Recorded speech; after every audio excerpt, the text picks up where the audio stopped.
Hello बच्चों, let's read the question. The question is in pair annihilation an electron and a positron destroys each other to produce gamma radiation.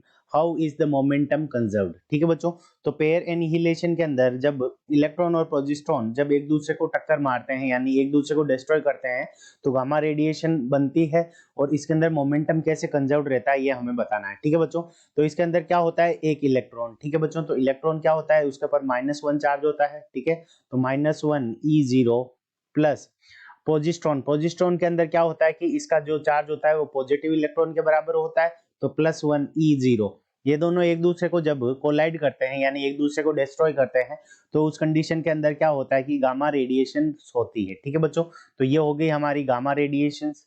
अब ये gamma radiations जब produce हुई, ठीक है, तो ये हो गई हमारी गामा रेडिएशन। ठीक है बच्चों, अब ये गामा रेडिएशन जब प्रोड्यूस हुई तो इसके अंदर ये दोनों जो गामा होते हैं, ठीक है बच्चों, दोनों जो होते हैं वो क्या करते हैं, ऑपोजिट डायरेक्शन के अंदर मूव करते हैं। एक अगर इस डायरेक्शन के अंदर मूव कर रहा है तो दूसरा हमारा क्या होगा, इस डायरेक्शन के अंदर मूव करेगा। ठीक है बच्चों, तो अब देखो मोमेंटम अगर हम देखें तो दोनों का मास अगर m मान ले, इसका मास भी m, इसका मास भी m, इसकी वेलोसिटी अगर इस डायरेक्शन में -v है तो इस डायरेक्शन में पॉजिटिव एक्सिस डायरेक्शन में इसकी पॉजिटिव हो जाएगी। तो जो टोटल मोमेंटम होगा सिस्टम का, ठीक है, तो p मोमेंटम, टोटल मोमेंटम क्या हो जाएगा, -mv प्लस mv।